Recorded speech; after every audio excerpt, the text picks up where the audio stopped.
Facile formulas, catchy slogans, 10-step programs, and quick fixes too often dominate today's management training programs.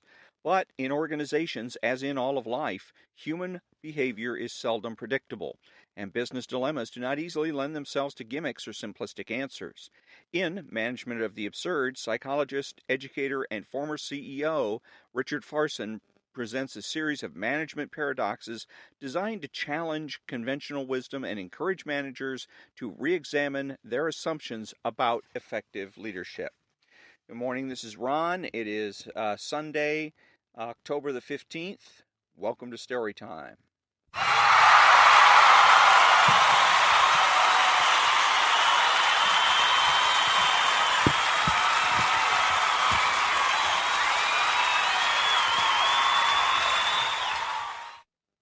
And I'm reading from chapter 18, and it is called We Think We Want Creativity or Change, but We Really Don't. In my experience as a psychotherapist, I continue to wrestle with a fundamental paradox. Clients come to therapy seemingly wanting to change, but then spend most of their time resisting it. This can be traced at least partly to the unwillingness to give up the pictures they have of themselves, pictures that have been developed over a lifetime.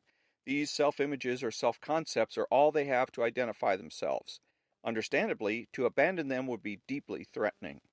I see the same resistance to change in management training programs. When people or groups are put into situations where there is freedom to operate differently than usual, managers take part in these sessions presumably because they want to experience something new in their own personal relations.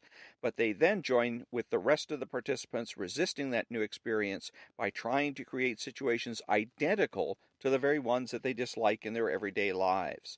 They seem compelled to make over the sessions into the most conventional kind of gatherings, with agendas, objectives, designated leadership, and so forth. It often takes quite a long time for groups to feel safe enough to explore different ways of operating. Stifling creativity. Although most people think otherwise, creative ideas are relatively easy to elicit. Usually all you have to do is make the request, in brainstorming sessions, for example. But the good ideas that come from such creative encounters are only a small part of what it takes to institute change. To implement an idea is the tougher task. I once ran an organization where we did our best to encourage innovation, but I sometimes felt that if one more person brought me another good idea, I would lose whatever composure I still had because I didn't know how I could manage what already was in front of me. The fundamental problem with creativity is that every really new idea requires the manager and the workforce to undergo significant change. So it is no wonder that most organizations, schools, businesses, churches, and so on, seem to be designed for the express purpose of discouraging creativity. We also stifle creativity because it usually means tapping the unconscious, the world of feelings. We fear emotionality, intimacy, vulnerability. Feelings are our enemies. We worry that if we unleash our deeper feelings, we will be playing with fire, and so we censor ourselves and each other in all sorts of ways. We play intellectual games. Define that term, or on what authority do you make that claim? We judge and evaluate. You're using too much paint, or it was better last time. Both managers and employees so dread evaluation that performance reviews have come to have nothing to do with actual performance. We deal in absolutes. We've always done it that way, or we don't make exceptions around here. We think in stereotypical ways. I couldn't possibly work for a female boss, or men are rational, women are intuitive. All of these stereotypes condition our reactions and make it difficult for us to see the possibilities for change. We don't trust our experience, and we train our employees not to trust theirs. We tell them, you're not ready to take on that responsibility. And gradually, they do come to disregard their own experience and defer to the judgment of others. Make it manageable, please. Real creativity, the kind that is responsible for breakthrough changes in our society, always violates the rules. That is why it is so unmanageable, and that is why, in most organizations, when we say we desire creativity, we really mean manageable creativity. We don't mean raw, dynamic, radical creativity that requires us to change. So when teachers ask their classes to be creative, they want the children to take the crayons and draw on the paper, making sure that it is turned a particular way so that it will hang neatly on the wall for parents' night. Teachers certainly don't want their students to draw off the paper and down the table leg. That mentality even applies at the university. We think of the university as the seat of creativity because it is there that we assemble our finest minds. We expect the faculty and students to operate at their creative best.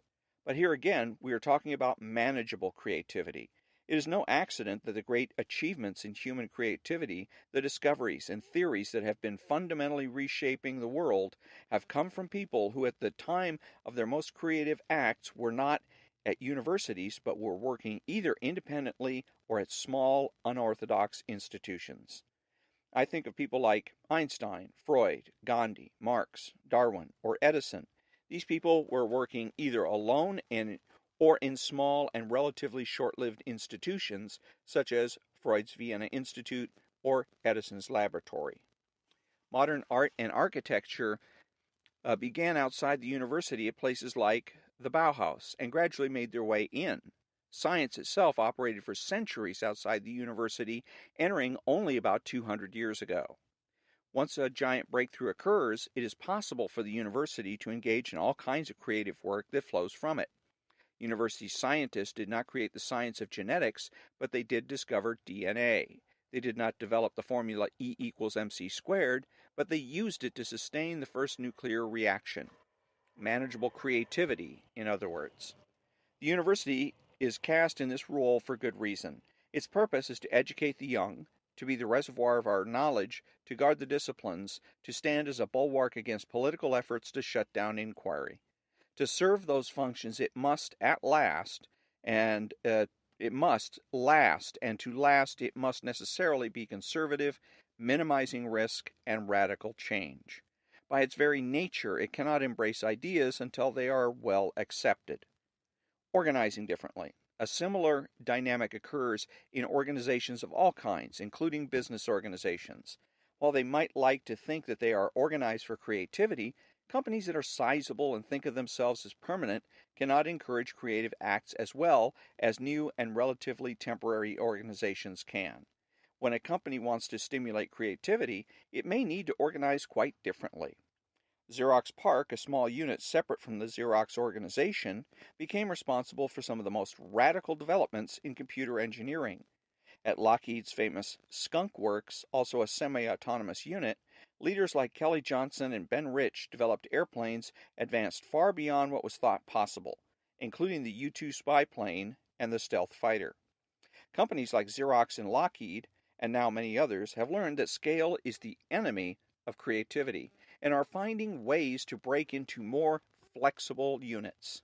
Following that formula, even within the context of a large organization, they can provide their leaders with more latitude to follow potentially creative paths. And that's the end of chapter 18 of the book Management of the Absurd by Richard Farson. Excuse me. And so I will be critiquing the chapter on my blog at www.ronaldhardgrove.blogspot.com. And on Tuesday, which will be the 17th of October, I will be reading chapter 19. We want for ourselves not what we are missing, but more of what we already have. So until then, thank you very much for joining me, and have a great weekend.